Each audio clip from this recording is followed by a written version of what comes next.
Shalom, shalom, bien-aimés dans le Seigneur, c'est votre humble serviteur, le libre disciple du Christ, le frère Trésor. Aujourd'hui, je suis très heureux et très content de pouvoir partager encore avec vous sur Trésor Bénédiction TV+, pour la parole de Dieu. Alors aujourd'hui, principalement, nous allons parler de la réunification des 12 tribus d'Israël par Jésus-Christ. Pourquoi nous parlons de cette réunification? C'est le symbole que le Christ a posé en acte pour signifier que lors de son avènement, que les tribus allaient se retrouver. Et aujourd'hui, nous vivons les temps de la fin. Le Christ est en train de se manifester progressivement. Nous voyons chaque tribu en train de revenir et nous voyons que la conscience collective en matière de la foi et des révélations sur la parole de Dieu se manifestait de jour en jour. Raison pour laquelle le Christ va poser un acte que tout le monde connaît, et cet acte, ça sera de faire le choix de ses disciples. Mais avant de commencer, nous allons d'abord prier. Prions. Éternel Dieu des armées célestes, le Dieu tout-puissant, créateur du ciel et de la terre, nous te disons merci pour cet instant. Nous te rendons grâce, Père éternel, car c'est toi qui nous as inspirés et qui as donné cette intelligence de pouvoir partager avec nos frères et sœurs de cette sagesse immense que tu communiques auprès de ceux que tu aimes. Aujourd'hui, Père éternel Dieu, nous nous laissons guider par ta voix. Conduis-nous avec l'aide du Saint-Esprit, réponds ta voix pour que chacun de nous, Père éternel, puisse trouver le chemin véritable, car tu déclares en disant « Je suis le chemin, la vérité et la vie ». Que toute puissance te soit soumise et que ton autorité seule puisse régner en ce lieu et que chacun de mes frères et sœurs, chacun des frères dans la foi puisse bénéficier de la grâce de cet amour. En ton nom puissant et glorieux, Jésus-Christ de Nazareth, nous avons ainsi prié. Amen. Bien-aimés dans le Seigneur, aujourd'hui nous allons parler du choix des 12 disciples. Alors pour mieux comprendre ce que nous sommes en train de dire, nous allons aller sur un passage biblique que l'on trouve dans le livre de Luc chapitre 6 à partir du verset 13. Que nous dit la parole de Dieu? Quand le jour parut, il appela ses disciples et il en choisit 12, auxquels il donna le nom d'apôtres. Verset 14. Simon, qu'il nomma Pierre, André son frère, Jacques, Jean, Philippe, Barthélemy, Matthieu, Thomas, Jacques, fils d'Alphée, Simon, appelé le Zélote, Jude, fils de Jacques, et Judas Iscariote, qui devint traître. Amen. Pourquoi est-ce que nous faisons cette lecture? Parce qu'en réalité, devait faire en sorte qu'un symbole fort puisse être vu pour marquer le retour de sa personne pour sauver l'humanité. La venue du Christ, c'était pour pouvoir nous racheter de nos péchés, mais l'un des symboles forts, c'était aussi la réunification des 12 tribus. Car comme vous le savez, la fois dernière, nous avons pu partager sur les tribus d'Israël, les 10 tribus qui étaient perdues, et où sont actuellement la plupart de ces tribus. Jésus-Christ, on l'appelle le Maître. Il est le souverain sacrificateur selon l'ordre de Melchisédek. Mais toutes ces choses sont des modèles pour dire qu'au retour de l'avènement du Seigneur, l'un des symboles marquants, ça serait la réunification de ces 12 tribus, que l'on va retrouver aussi dans le livre d'Apocalypse. Mais pour mieux comprendre, nous allons d'abord suivre ce reportage pour nous situer à peu près par rapport à ce que nous venons de vous dire. Suivez les images. Premièrement, la Sainte Seine. Une scène qui met en valeur Jésus-Christ et les 12 apôtres, lui qui est le pain venu du ciel, avec le vin qui est son sang. Les 12 apôtres qui étaient simplement l'image des tribus, mais aussi le sacerdoce royal de Jésus-Christ qui devait être manifesté dans la personne de Melchisédek. Hébreux chapitre 7 au verset 1. En effet, ce Melchisédek, roi de Salem, sacrificateur du Très-Haut, qui allait au-devant d'Abraham lorsqu'il revenait de la défaite des rois qui les bénit. Hébreux chapitre 7 verset 2. À qui Abraham donna la dîme de tout, qui est d'abord roi de justice, d'après la signification de son nom, ensuite roi de Salem, c'est-à-dire roi de paix. Hébreux chapitre 7 verset 3. Qui est sans père, sans mère, sans généalogie, qui n'a ni commencement de jour, ni fin de vie, mais qui est rendu semblable au Fils de Dieu, ce Melchisédek demeure sacrificateur à perpétuité. Hébreux chapitre 7, verset 14. Car il est notoire que notre Seigneur est sorti de Juda, tribu dont Moïse n'a rien dit pour ce qui concerne le sacerdoce. Hébreux chapitre 7, verset 15. Cela devient plus évident encore quand il paraît à un autre sacrificateur à la ressemblance de Melchisédek. Hébreux chapitre 7, verset 16. Institué non d'après la loi d'une ordonnance charnelle, mais selon la puissance d'une vie impérissable.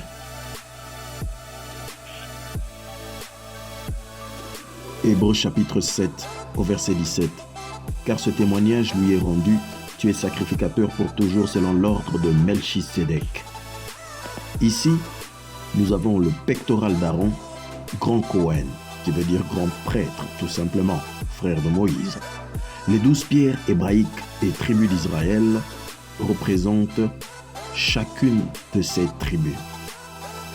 Et ces pierres ont une valeur précieuse pour les personnes qui sont dans l'ésotérisme, savent que chaque pierre signifie quelque chose. Mais ici, principalement, nous allons revoir la valeur de chaque pierre. En représentation, nous avons la pierre de rubis pour Ruben, la pierre de topaze pour Siméon, la pierre d'émeraude pour Lévi, le sacerdoce, la pierre d'escarboucle pour Judas. Nous avons le saphir représentant Issachar, puis nous avons le diamant qui représente Zébulon, puis vient la pierre d'opale qui représente la tribu de Dan, puis nous avons le turquoise qui représente Nephtali. Ensuite vint le cristal, symbole de Gad, puis vint le béryl, symbole d'Asher, puis vient la pierre d'onyx qui représente Joseph, et pour terminer, la pierre de jaspe qui représente Benjamin. Ce sont les 12 pierres qui représentaient chaque tribu, et ces pierres étaient associées à un signe particulier. Pour l'aîné Ruben, il s'agissait de la vague d'eau. Pour Siméon, il s'agissait d'une tour. Pour Lévi, il s'agissait du pectoral sacerdotal. Pour Judas, il s'agissait du lion, le lion de la tribu de Juda. Pour Dan, il s'agissait du serpent, symbole du serpent d'airain, aussi de la balance. Pour Nephtali, il s'agissait de l'antilope avec des cornes pour combattre. Pour Gad, il s'agissait de la tente. Pour Asser, il s'agissait d'un arbre fruitier. Pour Zébulon, il s'agissait d'un bateau. Pour Issachar, il s'agissait de l'âne. Pour Joseph, il s'agissait de l'épi de blé, symbole de son rêve. Et pour Benjamin, le lot. Comme vous pouvez le constater dans cette carte géographique, vous trouverez la plupart de ces pierres éparpillées un peu partout dans le monde. Mais une chose est sûre, c'est qu'environ 70% de ces pierres, on les retrouve principalement dans le continent africain. Et tous les lieux où se trouvent ces pierres sont les lieux où l'on peut retrouver en partie les membres de ces tribus qui étaient un peu dispersés partout dans le monde. Pourquoi, bien-aimés? Car Dieu ne fait jamais les choses au hasard. Ici, vous allez retrouver la répartition de chaque territoire qu'a occupé chaque membre des tribus à cette époque pour pouvoir jouir chacun de cette terre. Comme vous pouvez le voir, la tribu de Joseph n'existant pas, cette tribu étant Manassé et Éphraïm, vont trouver aussi leur place au sein de ces terres. Comme vous pouvez le constater, bien-aimés dans le Seigneur, les 12 tribus, chaque tribu possédait un signe particulier. Et chaque signe était associé à une pierre. Et chaque pierre avait une valeur. Pour les personnes qui connaissent les valeurs sacerdotaux, les pierres qui étaient utilisées étaient très significatives. Parce que ces pierres-là montraient la valeur de chaque tribu. Pour ce que vous venez de voir, la plupart de ces pierres que vous constatez ont été retrouvées, pour la majeure partie d'entre elles, ont été retrouvées en Afrique principalement, mais sinon on en retrouve en Asie en partie et aussi en Amérique. Tout ceci pour nous dire quoi? que toutes les choses que Dieu déclare dans sa parole ne sont pas vaines. Il y a bien une raison pour laquelle il demandait aux prêtres, aux souverains sacrificateurs de pouvoir utiliser ces symboles. Et le souverain sacrificateur portait ce qu'on appelle l'éphod. Sur cet éphod, c'était un tablier où on trouvait les 12 pierres et aussi qui symbolisait les 12 signes de chaque tribu qui se trouvait en Jésus-Christ. Alors, bien aimé dans le Seigneur, toutes ces choses, le Seigneur l'avait déjà prévu d'avance et il l'avait déjà préparé. C'est pourquoi, dans le livre de Sophonie, chapitre 3, au verset 10, il dit que mes adorateurs, mes dispersés, m'apporteront des offrandes au-delà du fleuve de l'Éthiopie. Aujourd'hui, bien aimé dans le Seigneur, nous sommes toujours dans la poursuite de cette lecture. Pourquoi? Parce que Dieu veut révéler à ses enfants non seulement l'endroit où se trouvaient la plupart de ces tribus qui avaient disparu, mais pour nous rappeler aussi que nous arrivons au temps de la fin et que Jésus va bientôt revenir. Raison pour laquelle vous avez certaines choses et certaines preuves sur les lieux, les endroits où sont déjà retrouvées la plupart de ces tribus qui étaient perdues autrefois.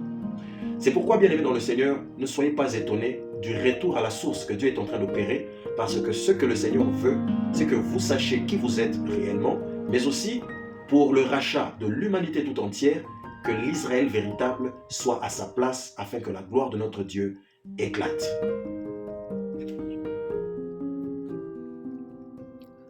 Être un sacrifice vivant. Romains chapitre 12 au verset 1.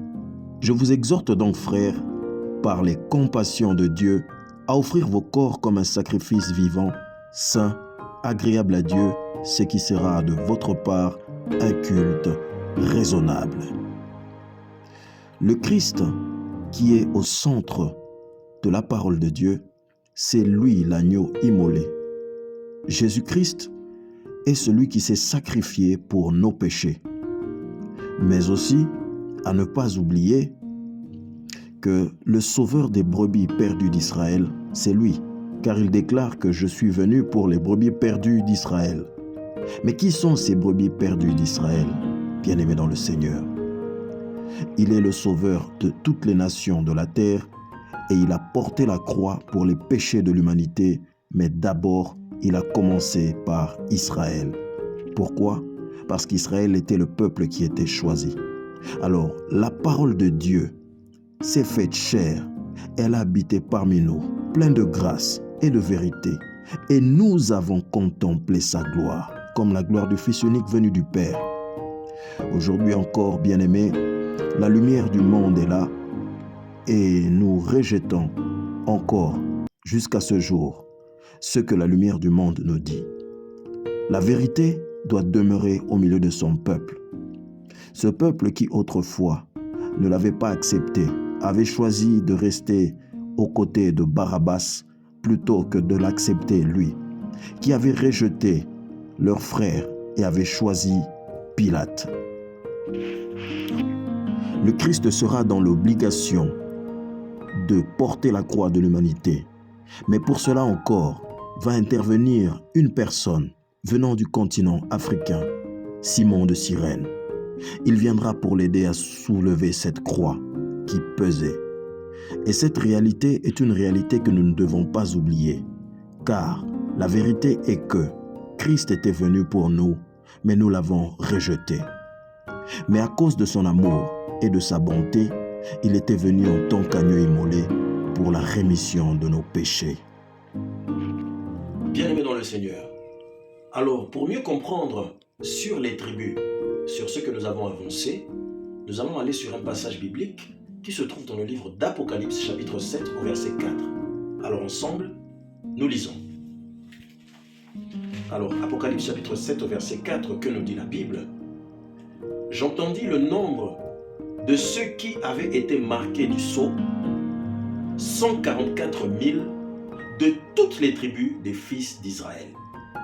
De la tribu de Juda, 12 000 marqués de sceau. De la tribu de Ruben, 12 000 marqués de sceau. De la tribu de Gad, 12 000 marqués de sceau. De la tribu d'Azer, 12 000. De la tribu de Nephtali, 12 000. De la tribu de Manassé, 12 000. De la tribu de Siméon, 12 000. De la tribu de Lévi, 12 000. De la tribu d'Isaacar, 12 000. De la tribu de Zabulon, 12 000. De la tribu de Joseph, 12 000. De la tribu de Benjamin, 12 000. Marqués du sceau. Amen. Bien-aimés, les tribus ont été citées. Il s'agit bel et bien de 12 000 à chaque fois tribus qui formaient le nombre de 144 000. Ici, lorsqu'on parle des tribus, on parle bien des tribus d'Israël. Raison pour laquelle nous retrouvons le choix du Christ qui parle des 12 disciples en symbole de chacun de ces tribus. Donc en Jésus-Christ, le monde entier a la vie sauve. Mais attention, l'Israël principal devra être manifeste parce que avec Israël, le plan de la délivrance finale. Tous ces événements sont d'autant très importants car l'enlèvement dont parle la Bible va s'accomplir avant la venue finale de notre Seigneur. Et les tribus et les milliers de ceux qui ont subi la persécution sur la terre seront à ses côtés. Comme vous le savez, bien-aimés dans le Seigneur, comme il le dit, ceux qui demeurent auprès du Seigneur ne meurent jamais. Ils se retrouvent auprès de lui. Autour des myriades et des myriades des anges et cette grande population qui l'acclame et qui l'élève. À savoir que le Christ est au centre de l'humanité, car en réalité, il est le créateur de toutes choses. Très peu de personnes n'arrivent à comprendre et à faire la similitude de la personne de Christ avec le créateur de ce monde, mais comme le dit Jean chapitre 1 au verset 1, au commencement était la parole était avec Dieu et la parole était Dieu. Pour ce qui est de ce peuple qui souffre, en général, nous parlons une grosse partie du continent africain, une partie du continent asiatique et aussi une partie du continent de l'Amérique latine.